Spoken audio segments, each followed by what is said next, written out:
Bonjour les amis de première et de deuxième, ici Madame Josée. J'espère que tu vas bien. Bienvenue à ta deuxième semaine d'éducation virtuelle. Je suis ici avec Olivia aujourd'hui.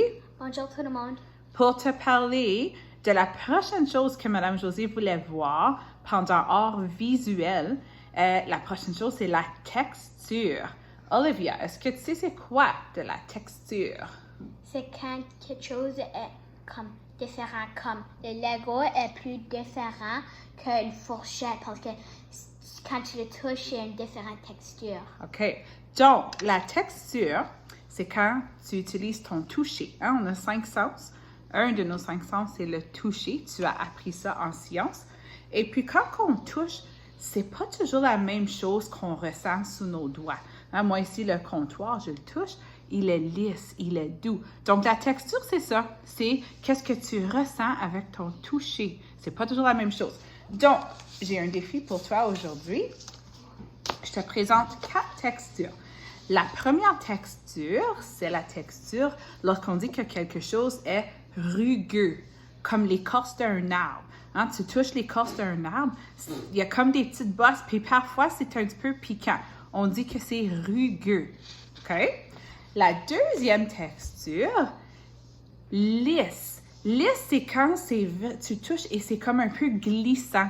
Tu ressens pas de petites bosses, tu ressens pas de petits pics-pics, comme les verres en plastique ici. Si j'avais à les toucher, ils sont vraiment lisses, on dit.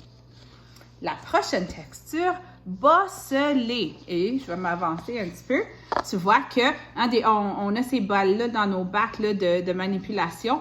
C'est des petites balles avec des petites bosses. C'est pour ça qu'on appelle ça bosselé. Et la dernière, regarde ça, c'est mignon, mon petit chien. C'est la texture plissée. Plissée, c'est quand on ressent comme des lignes dedans. Pareil comme si j'avais à flatter le petit chien et oh que j'aimerais ça, ça serait très plissé la texture. Donc, mon défi aujourd'hui, c'est que tu vas dans ta maison et tu trouves une boule de pâte à modeler. J'espère que la plupart de mes amis ont de la pâte à modeler. Ça peut être là, la pâte à modeler, le Play-Doh, le nom Play-Doh, ça peut être au Dollarama, n'importe où. Donc, juste n'importe quelle boule de pâte à modeler, même une pâte à modeler que maman a faite maison avec toi. Et on va essayer de reproduire des textures sur notre pâte à modeler. Donc, la prochaine étape serait de te trouver un objet cylindrique. Des fois, on a des rouleaux qui viennent là avec nos petits ensembles. Ça va celui-là? OK.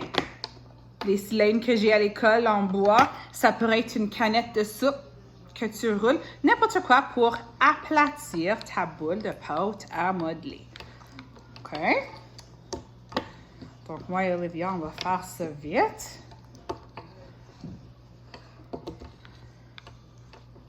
OK.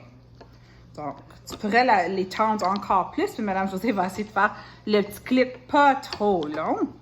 Donc, tu finis avec ta boule aplatie que tu mets devant toi. Donc, je t'invite aussi à aller chercher à travers ta maison des petits objets que tu pourrais faire l'empreinte. Avec lesquels que tu pourrais faire des empreintes dans ta pâte à modeler. Moi, j'ai été chercher des Legos. Je sais que pas mal tout le monde a des Legos à la maison. Fourchette. Tu pourrais utiliser des pailles. J'ai un pinceau pour peinturer.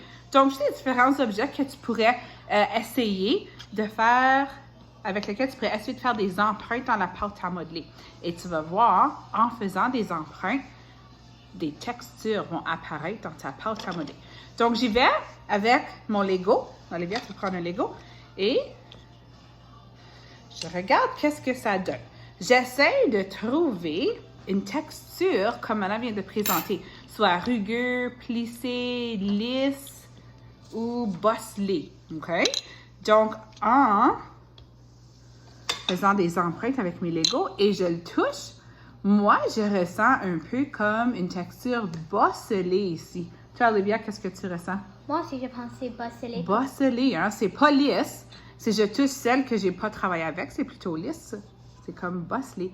Donc, madame aimerait que tu continues comme ça en trouvant les objets de ta maison, en faisant des empreintes dans la pâte à modeler pour découvrir différentes textures. OK? Donc, une fois qu'on a découvert nos différentes textures, madame a un prochain projet pour toi la semaine prochaine à faire en utilisant les textures.